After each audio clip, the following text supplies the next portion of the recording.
Photo journalist Anwar ইসলামের এখন দিনের বেশিরভাগ সময় কাটে অতীত স্মৃতি আর কর্মজীবনের কষ্টকর অভিজ্ঞতা আর অত্যাচারের কথা ভেবে।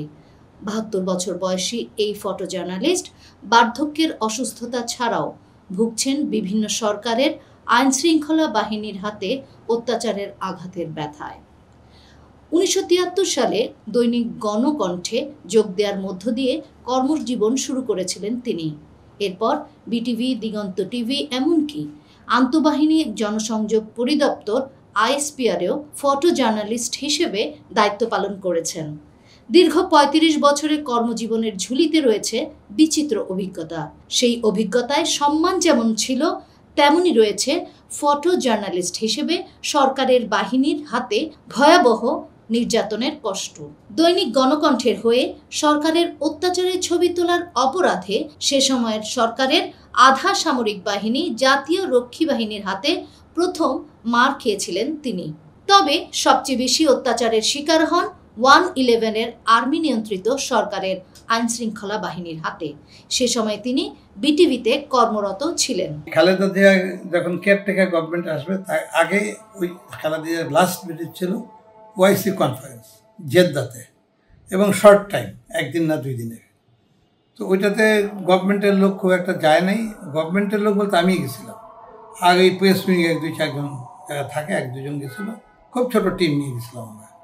তো ওইখানে কাভারেজ হলো 25 মিনিটে শেষ হয়ে গেল। তারপরে আমরা তো একদিন পরে চলে আসলাম। আসতেই আমি প্লেনে, আমার মনে আছে জনকণ্ঠ পত্রিকা, তো পত্রিকা দেয়, দেখি সামনে জনকণ্ঠটা ঝুলতে, আমি নিয়ে আসলাম। ওইটাই দেখলাম এই 10 ট্যাঙ্ক ডলার নিয়ে গেছে খালেদা জিয়া। ঢাকা আসলাম, আসার পরে আমাকে 3 জন, একজন মেজর, মেজরটার নামটা পরে বলতে পারবো আমি, আর 2 জন গেল, একজন এসি পুলিশে, আর একজন এনবিআরের ছেলেটার নামও বলতে পারবো, কিন্তু এসিটার নাম বলতে পারবো না। সেটা আমাকে অফিস থেকে খবর দিল মিটিংয়ে, যেরকম আপনাকে খুঁজতে আসছে, আপনি একটা ফোন নাম্বার দিয়েছে, আপনি ফোন করে যোগাযোগ করেন। আমি ফোন করলাম, বলে হ্যাঁ আপনাকে তো আমাদের দরকার একটু, তো আপনি এনবিআর অফিসে আসেন। তো আমি গেলাম এনবিআর অফিসে, দুপুর তখন যাই দেখি ওই এসিটা বসা পুলিশে, আর ওই শাহিনুর রহমান ও ছিল ওইখানে, তখন ও ছিল ওই কী বলো দেখি অ্যাসিস্ট্যান্ট ডাইরেক্টর টাইপের এনবিআর। ও চেহারাটা যেমন আচ্ছা কাছে মতন, আল্লাহ মাফ করুক, আল্লাহ মানুষের চেহারা আল্লাহ বানিয়ে দেয়। তো উনি বসতে বললো না, আমাকে দাঁড়ান, আপনাকে আমাদের সাথে শেরে বাংলা নগর যেতে হবে টাস্ক ফোর্স অফিসে। তো চলেন। তো আমি আবার বললাম তো বাসা হয়ে চলেন, কী আপনাদের দরকার বলেন। বলে আপনার ইনকাম ট্যাক্সের ফাইল, আর আপনার কী বললো, ইনকাম ট্যাক্সের ফাইলটা নেবেন, আপনার পাসপোর্টটা নেবেন। তখন কিন্তু আমি বেশ অসুস্থ, খুবই অসুস্থ, চলতে পারি না এমন অবস্থা। নেবেন, নিয়ে আমাদের সাথে ওখানে যাবেন। ওখানে নিয়ে গেলো। তখন তার সাব জেলে 2 জন, হাসিনা খালেদা পাশাপাশি, ওর পাশ দিয়ে বাই গেলে টাস্ক ফোর্সের অফিসগুলো বলে যে খালেদা জিয়ার সাথে আপনি গেছিলেন ওআইসি সম্মেলনে? আমি হ্যাঁ গেছিলাম। তো 10 ট্রাক ডলার নিয়ে গেছে, দেখেননি? আমি কই আপনি কি জানেন না? জানি না, আমরা তো প্লেনে উঠা 1 ঘন্টা আগে বসে থাকি। তারপর ওনাদের মালপত্র কোথা দিয়ে উঠে কোথা দিয়ে নামে, বা নামার পরে হয়তো দেখি হোটেলে যে জিনিসপত্র যাচ্ছে। এছাড়া তো কিছু আমাদের দেখার কোনো স্কোপ নেই। আমি এটা জানি না। ওই ঘটনাটা জানেন? বলে হ্যাঁ আমি ঘটনাটা জানি, আমি আসার সময় দৈনিক জনকণ্ঠে ঘটনাটা পড়ছি, এইটুকুই জানি। তো ছবি দেখাইতেছে, এই যে কনভেয়ার বেল্টের ছবি দেখায়, বলতেছে দেখেন তো। আমি হেসে দিছি। আপনি বলতেছেন সিলভার কালারের ট্রাঙ্কে, আর ছবি তো এগুলো সুটকেস, কনভেয়ার বেল্টের উপর সুটকেস, মানে নর্মাল সুটকেস বিভিন্ন কালারের। এটা কী দেখাইতেছেন আমাকে? চুপ হয়ে গেছে। তো সিলভার বক্সকে একটা সিলভার বক্স গেছে, আমি নিয়ে গেছি। আমাদের একটা স্পেয়ার ক্যামেরা নিতে হয়, এত বড় সেটা ক্যামেরা, সেফের জন্য ওই ক্যামেরারই বক্স, ওইটা গেছে। আর কোনো সিলভার আমার কিছু গেছিলো বলে আমার চোখে হয়নি।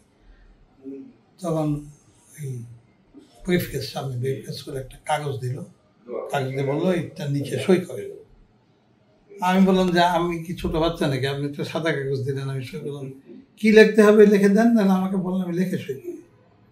তো উনি একটু হয়ে গেলেন, বলে যে লিখবেন যে ওই 10 টাকা দেখছেন আপনি, এবং হ্যাঁ 10 ট্রাঙ্কে ডলার নেওয়া আপনি দেখছেন, আপনি সাক্ষী, আর আপনি তো ছিলেন, বাসায় ছিলেন খালেদা জিয়া, আগের দিন রাত্রে গুছাইছেন, ট্রাঙ্কে ভুগছেন, এগুলো লিখবেন। আমি খালেদা জিয়া বাসায় কইলে কি ঢোকাছে নাকি, তখন প্রধানমন্ত্রী, আমি তো এখন ঢুকি নাই, ওই কোনো কাভারেজ থাকলে ঢুকছি, এছাড়া আমি তো কোনদিন ঢুকি নাই। বললাম এটা লিখতে হবে। এনবিআরের ছেলেটা যাই বেটা তুই লিখবি না, তোর বাপে লিখবি, এই কথাটা বলছিল। তো লাগছে তো আমাকে ওই আর্মিটা বলছে কটা লাঠি বাড়ি দেন, আমার বাপ লিখবে। তখন মেজর মোস্তফা বলছে ঠিক আছে, কী কী লিখতে হবে বলি, আপনি লেখেন। আমি আপনি বলেন আগে, আমি শুনলাম, বললাম আমি বললাম লিখবো না, আপনি যতই যা ভয় দেখান, আমাকে কোয়াশ পায়ে ভয় দেখাইছে যে বাইক হলে কোয়াশ পায় ভাইয়ে দেবো, আমি দেখেন আমি অত দুর্বল না, আমাকে দিলাম আগে দেবেন, আমি অত ভয় পাই না। তো আপনি, আমি কিন্তু অসুস্থ, একটু বেশি প্রেশার দিলে আমাকে হাসপাতালে নিতে হবে। বললো যে ঠিক আছে, পাসপোর্ট আর ইনকাম ট্যাক্সের ফাইল লিখে দিলাম, আপনি কালকে যোগাযোগ করবেন, কী করবেন, আর কালকে আসবেন।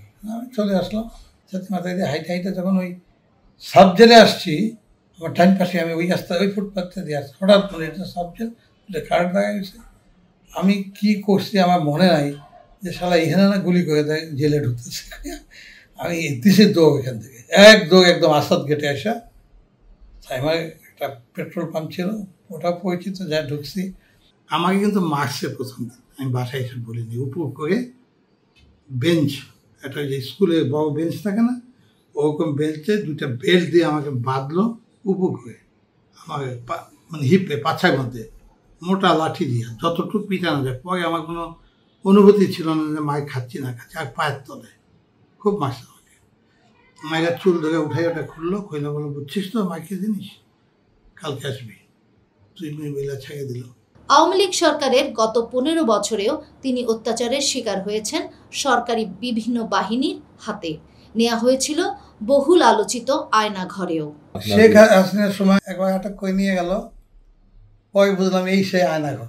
নিচের থেকে খবর আসলো যে আনোয়ার সাহেবকে পুলিশ খুঁজতেছে, তো আমাকে পুলিশ খুঁজতেছে। আমি বললাম যে ঠিক আছে, আমি নিচে আসতেছি। নিচে আসার পর বললো আনোয়ার সাহেব আমার সাথে যাবেন, পুলিশের ড্রেস গায়ে।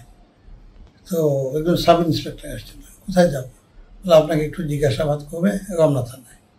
বলে আমাকে নিয়ে আসলো, প্রথমবার নিয়ে এসে রমনা থানায় নিল।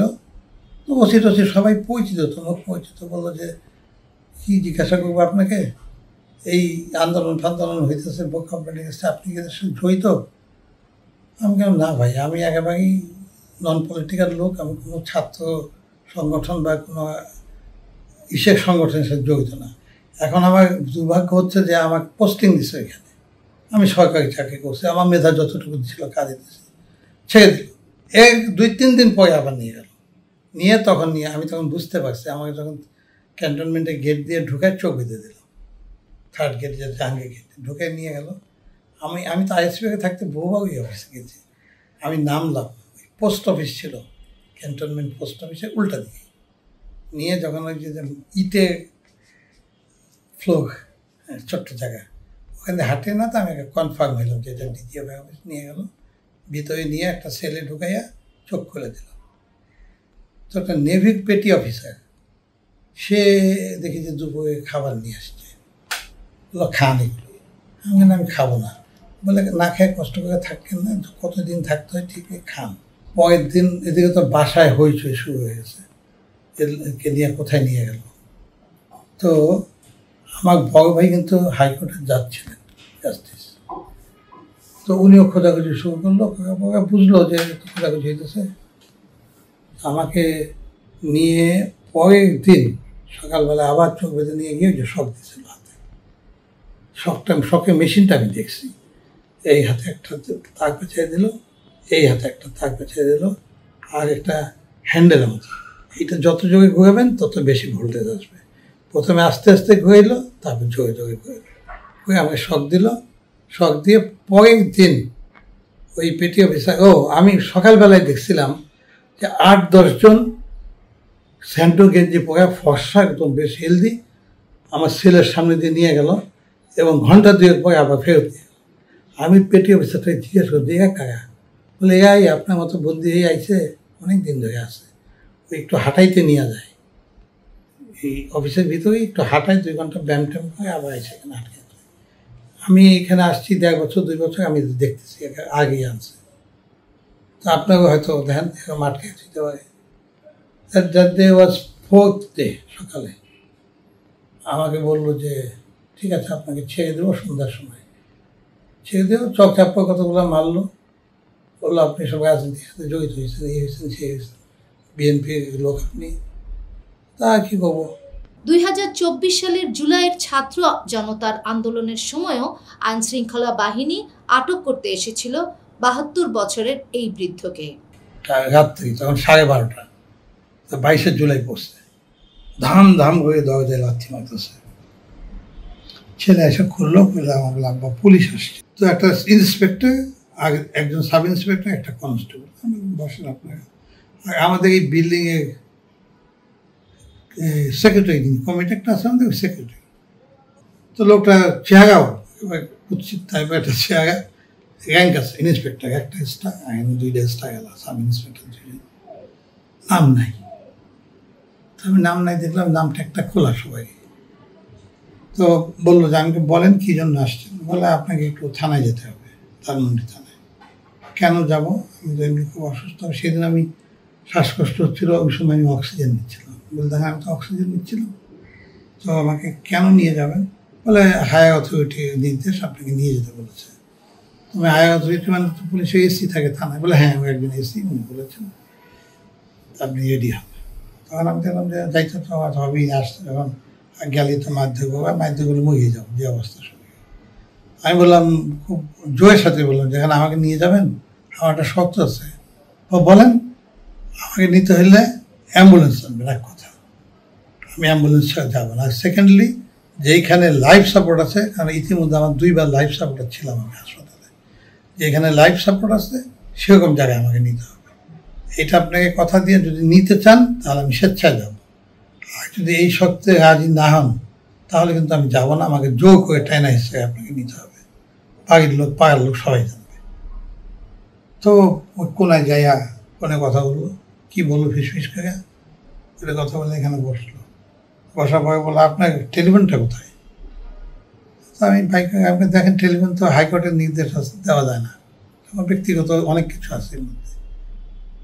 তারপর আপনি চাইছেন তখন নেন, দেখেন কী দেখবেন। ওর টেলিফোন নিয়ে কিন্তু অনেকক্ষণ ঘাটাঘাটি করলাম, আমাকে হাসি পেয়ে যাচ্ছিল। আমি এই জায়গাটা বস, আমার টেলিফোনটা পাসওয়ার্ড হচ্ছে চোখের সামনে ধরতে হবে, তাহলে ডকুমেন্ট হবে না। ও ধরলো গোয়ায় গায়ে কী করলো না করলো, 10 মিনিট অধৈর্য হয়ে গেছিলাম। তারপর দিয়ে দিল, বলে নেন ফোন। আমাকে কিছু পাইলেন আমার নামে ফোনে? না কিছু তো পাওয়া গেল না, বেটা তো খুলতেই পারিনি ফোন। তারপরে সে বললো যে, আমি বললাম আচ্ছা সত্যি কথা বলেন তো, নিশ্চয়ই যান, কেন আমাকে নিয়ে যাবেন? বলে যে দেখেন ছাত্র আন্দোলন হচ্ছে, এটার সাথে আপনি জড়িত। তো আমি হাসে দিলাম, আমি আমার অবস্থা দেখছেন শরীরে, আমি উঠতে পারি না, আমাকে ধৈর্য নিয়ে আসতে হবে, বসাইছে, আপনি কথা বলে বুঝতে পারতেছেন। আর আমার বয়স যা, ইউনিভার্সিটির ছেলে যাকে আন্দোলন করছে আমার নাতি বয়সী, ছেলেও না, আমার ছোট ছেলে ওদের থেকে বড়। তো বললেন না করতে তো ই লাগে না, যাওয়া লাগে না, আপনার ফোনেই তো, কোথাও ফোনে বাই করেন, তুমি তো থাকবে। এই কথা বলার পরে বলে ঠিক আছে, আমাদের সাথে কথা হচ্ছে, আপনি থাকেন, আপনি এইসব যদি করে থাকেন তো করবেন না, করলে আপনার ফ্যামিলি অসুবিধা হবে। স্বাধীন মিডিয়ার পক্ষ থেকে জানতে চাওয়া হয় এত অত্যাচার সহ্যের বিনিময়ে কি পেয়েছেন তিনি। আমার কোনো পয়সা বলে কিছু নাই, আমার কোনো ল্যান্ড নাই। এই যে পিএম অফিস থেকে আমার সাবঅর্ডিনেট নাকি 200 কোটি টাকা কামাই গেছে, আমি ভাই পারি দেয়, আমার অযোগ্যতা, জীবনে চিন্তাও করিনি। আমার এখনও মনে আছে, স্যুট পরে গেছিলাম, 2টা স্যুট বানাইছিলাম খুব কষ্ট করে, একটা দিনে একটা হাতে। 5 বছর পরে যখন চলে যান তখন ওই স্যুটটাই ছিল, স্যুটটা তখন জায়গায় জায়গায় ঘষা খেয়ে গিয়ে সাদা হয়ে গেছে কালোটা। তো একটা খুব আমি গর্ব লাগে কি জানেন, সাংবাদিকদের সম্মেলন করছে, ম্যাডাম আমার একটা কথা ছিল, ম্যাডাম বসে বললো, দেখা গেছিল হ্যাঁ লোটাস বলো কী কথা? বলে ম্যাডাম এই যে আপনার অফিসে যত লোক সব চোখ এইভাবেই সবাই আপনাকে বিক্রি করে কিছু না কিছু নিয়ে গেছে এবং ভালো জিনিসই নিয়েছে, কেউ খারাপ কম দেয়নি, টাকা টাকা আদায় করছে। একটা মাত্র লোক আপনার এখান থেকে টাকা নেয়নি। ভাই আমার ব্লুটুথটা দেখান, দেখালাম। ম্যাডাম হেসে দিলে, হেসে দিয়ে বললাম আমি জানি। শুনে আমার খুব মনে হয়েছিল, আমি কেঁদে দিয়েছিলাম। আর তো আমার কি পাওয়া গেছে বলেন? শারমিন রিনভি, স্বাধীন মিডিয়া।